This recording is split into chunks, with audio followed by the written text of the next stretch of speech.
What's up, everybody?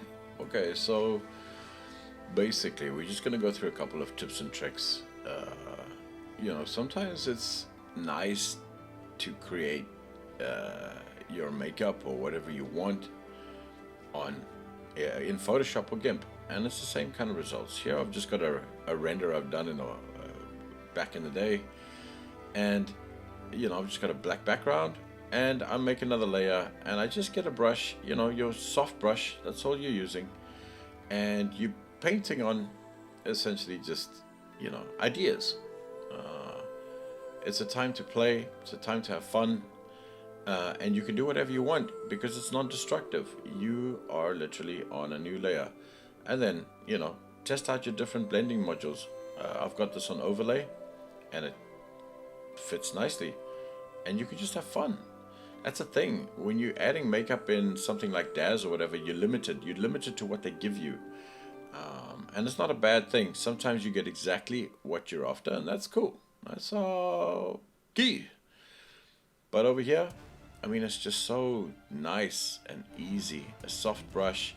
I use a Wacom, obviously, because it's pressure sensitive, and you can get, you can blend it better. I would not use a mouse for something like this, definitely not. It's for a Wacom. So, just painting there, purple, whatever, and because you're using Photoshop or Gimp, remember, you can change the colors on the fly, you can test different things, you can make different patterns, you can delete, you can add, you can do whatever you want. And this is what makes it powerful. Here we go, just testing what color I would like, mess with the saturation, mess with the hue, and it just makes life so good because art is about control. It's about options, and it's about having absolute control over your image. And this is just a nice way of doing something like makeup. So, choose something, make a new layer, and start adding like the black eyeliner. I think that's what it's called. So, add some black in there, blend it in. Because it's on a new layer, you can delete, you can go back. It's fine. Do whatever the hell you want.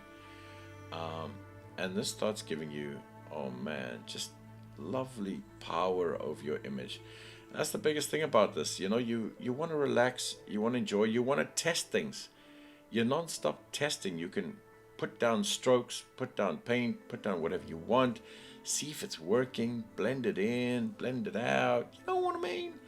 So, try things. Always make new layers. You don't want to go over here. Just make a new layer, and I thought, okay, let's see what it's like to darken the eyebrows a bit, and that's what I did. Just take black, pressure sensitive with the Wacom, lightly done. If you don't have a Wacom tablet, then you put your opacity down to like 10%, and then it becomes additive. Okay, but I highly recommend a Wacom or a cheap tablet or whatever. In all honesty, they're all the same. You can get one for like $40 on Amazon or something. And then just take an eraser, start blending it out, start taking it. It became too thick. This is what I love about this.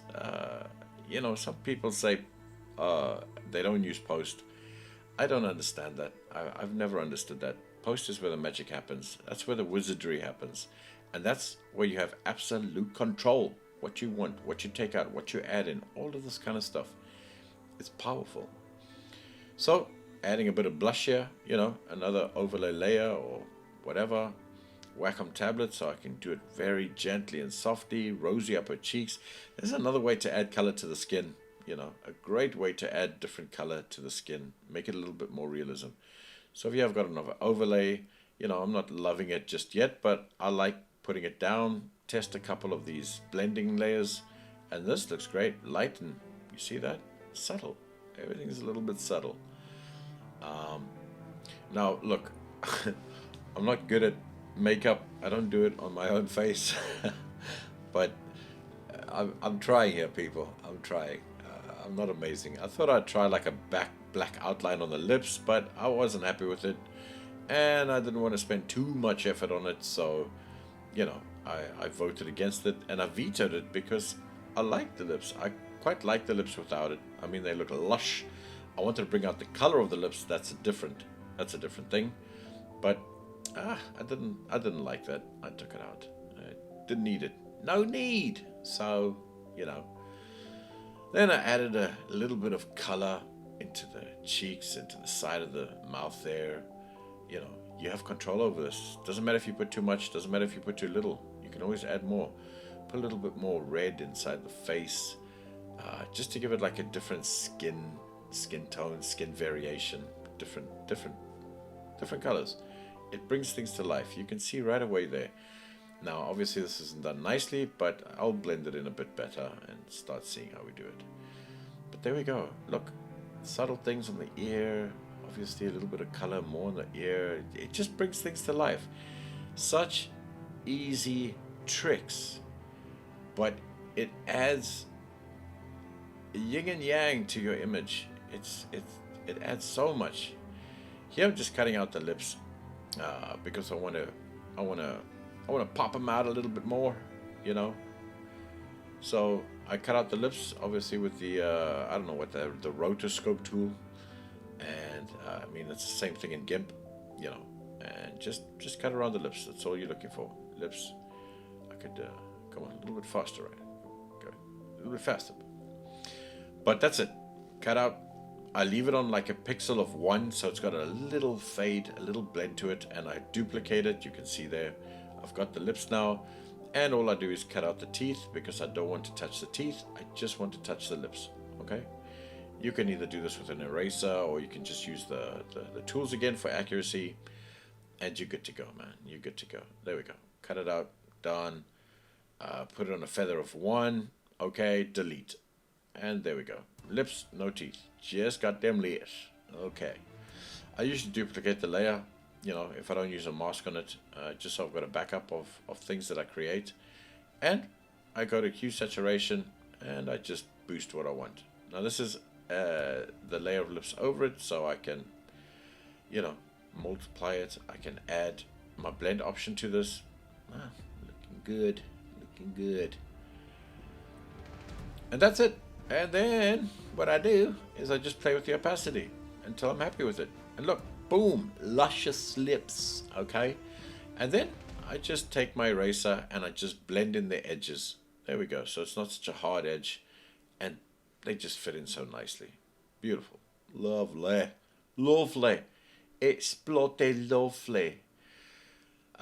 Once I do that, I create a new layer. And I want to do like a green eyeshadow or something, you know, something that fits in with the rest of the image. Once again, I'm not amazing with makeup. I don't have a lot of experience with it, but just tips and tricks to get you going over, you know, what you could do, potential things. Open up your mind on other things that you could achieve. You know, scars, wounds. We'll do tutorials on how to create scars and wounds on characters and stuff. Very easy as well. But for now, this is just how to fix up, like, put coloration in the face, put some makeup on if you want it.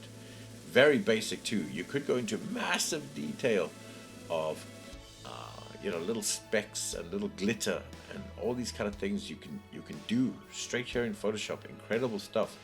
Using effects layers and things, and we'll get into these more. This is just kind of like an introduction to how to, you know, make up a bit of color. Boom, boom. Over here, I'm just putting some levels onto the image. She turned out a little green. I go straight to my hue saturation, and I can just deaden that color.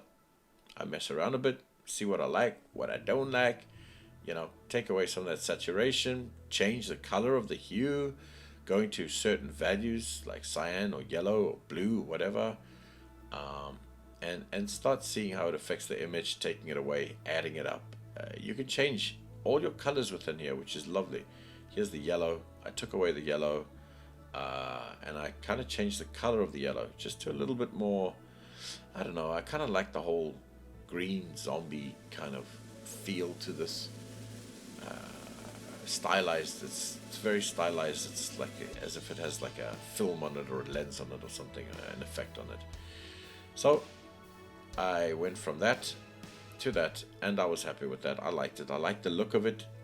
You necessarily don't have to. You can go and do your own little thing. It's totally fine. And now I just messed around with the layers that I already had, you know, blending them in nicely, getting the looks and feel of what I want. Now I did do a lot more to this tutorial, but I decided to cut it out because it's going too in depth, and this is literally just getting you into the mood of this kind of thing. Here we go. Blending in the blush, the redness, blending in the cheeks and the jawline, and just getting a look and feel that I want. It looked good. It looked good. It looked better. Hopefully it looks better. I don't know. Blending in the blush so it looks better. It fits nice. Remember, you don't want anything to pop out too crazy, or, you know, unless that's the look you're looking for. But for me, I'm going for a very kind of a natural look. So I keep things subtle. I love that word. Subtle. You just keep it subtle. And that usually works. Use your levels, brightness, contrast, hue saturations, your eraser, your brush, and just get the looks that you want. Over here, I'm just messing with the color in the face. I want it to look way more natural. And there we go. Subtle. You see that? It just fits in then. And now she's got some coloration to her face. It's not all one tone or one look. You know, where the bone is, it becomes more white. Where there's more fleshy, it's more pink. So you start putting that in and see how that feels and looks. And that's it. I deal with my levels, my brightness. Here I'm trying to just pop the green out a little bit, but yet I still want it to remain quite subtle and natural. And that's the big thing. Keep things natural. If you're going for that kind of a look, keep things natural. Use an eraser, blend it in a little nicer, a little better. Anyway, I hope this helps, and I hope it, you know, you learn something from it, and I'll speak to you guys soon. Bye, guys.